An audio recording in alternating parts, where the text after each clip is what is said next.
Salah satu ungkapan yang identik dengan Mercato Milan adalah Mr. X.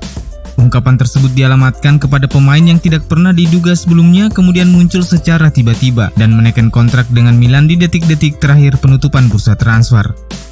Tuttosport menulis bahwa perekrutan yang mengejutkan ini juga pernah terjadi sekitar 10 tahun lalu. Saat itu Milan sedang membutuhkan seorang gelandang serang dan CEO Milan kala itu Adriano Galliani memutuskan untuk merekrut pemain yang sebelumnya tak banyak dibicarakan. Milan kala itu sebenarnya menjadikan Marek Hamšík sebagai bidikan utama, tetapi Napoli enggan melepasnya. Nama-nama seperti Cesc Fabregas, Lassana Diarra, Axel Witsel hingga Ganso juga menjadi sederet nama yang dipertimbangkan manajemen Milan. Negosiasi dengan klub dan agen mereka juga sudah dilakukan, akan tetapi di detik-detik terakhir penutupan bursa transfer, Milan justru merekrut Antonio Nocerino dari Palermo yang hanya ditebus dengan mahar senilai 500.000 euro. Kendati kedatangannya kala itu tak banyak diharapkan oleh sebagian basis penggemar, tapi Nocerino mampu tampil baik di dalam skema 4-3-1-2 yang diusung Massimiliano Allegri pelatih Milan kala itu. Nocerino bahkan dipercaya tampil sebanyak 48 pertandingan di Liga Italia, mencetak 11 gol dan membukukan 2 assist. Dan di musim ini, Junior Mesias bisa jadi mengulang tren Mr. X di Milan, karena ia juga menjadi rekrutan Milan di hari terakhir penutupan bursa transfer, dan kedatangannya tak banyak diperkirakan sebelumnya. Karena sebagaimana diketahui, Milan lebih banyak dikaitkan dengan nama-nama seperti Isco Alarcon, James Rodriguez, Filipe Coutinho, Josip Ilicic, Luis Alberto, Marcel Sabitzer, Jesus Corona, Romain Favre hingga Pablo Sarabia. Tapi Milan justru menjatuhkan pilihannya kepada Junior Mesias. Sebuah kabar kurang menyenangkan datang dari Olivier Giroud. Dalam situs resminya, AC Milan mengkonfirmasi bahwa striker asal Prancis tersebut dinyatakan positif COVID-19 dan harus menjalani isolasi mandiri. Kabar baiknya, sang pemain dikabarkan dalam kondisi baik-baik saja. Lebih lanjut, AC Milan mengumumkan bahwa Giroud belum melakukan kontak dengan anggota tim sejak pertandingan melawan Cagliari. Oleh karena itu, besar kemungkinan tak ada lagi pemain Milan yang ikut terpapar. Giroud sementara ini harus menepi terlebih dahulu dan untungnya itu terjadi saat jeda internasional.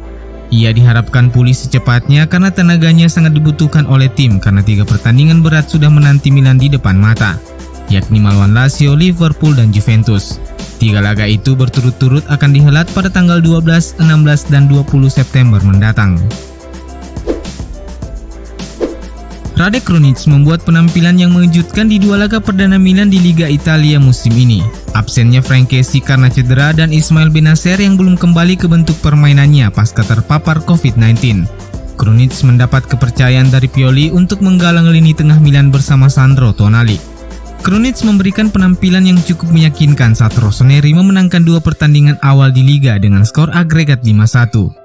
Yakni mengalahkan Sampdoria 1-0 di Giornata pertama dan kemenangan 4-1 atas Cagliari di Giornata kedua. Krunic kemudian mendapatkan panggilan memperkuat Bosnia di jeda internasional kali ini. Ia seharusnya tampil sebagai starter saat Bosnia bersua Perancis. Namun sebuah laporan yang dikutip dari Milan News mengungkapkan bahwa Krunic mendapatkan cedera betis sebelum pertandingan yang membuatnya harus duduk di bangku cadangan. Krunic selanjutnya akan menjalani beberapa tes medis guna memastikan seberapa parah cedera yang ia alami. Dan sejauh ini belum ada konfirmasi resmi dari Milan maupun dari timnas Bosnia terkait kondisi terkini sang pemain.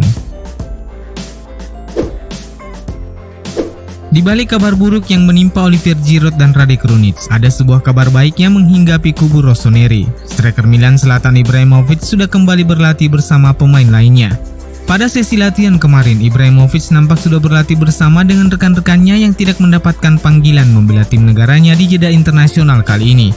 Bomber veteran asal Swedia itu dikabarkan sudah sepenuhnya pulih dari cedera lutut dan menargetkan untuk bisa kembali di dalam skuad untuk pertandingan melawan Lazio atau paling lambat ketika Milan bersua Liverpool di babak penyisihan grup Liga Champions. Kabar ini tentu saja menjadi kabar baik bagi Milan karena kehadiran Ibrahimovic akan menjadi sangat fundamental bagi tim. Namun perlu dicatat bahwa striker 39 tahun tersebut perlu ditangani secara hati-hati. Karena cedera kambuhan tentu saja akan menjadi pukulan berat di tengah jadwal padat yang akan dilakoni Milan sepanjang musim ini. Pierre Kalulu menjadi satu dari 12 pemain Milan yang mendapatkan panggilan untuk membela tim negaranya di jeda internasional kali ini. Bek 21 tahun tersebut diturunkan sebagai starter untuk mengisi pos bek kanan untuk pertandingan Prancis Under-21 melawan Makedonia Utara untuk babak kualifikasi Euro Under-21. Kalulu lantas menjadi salah satu pemain yang turut mencatatkan namanya di papan skor dalam pertandingan tersebut.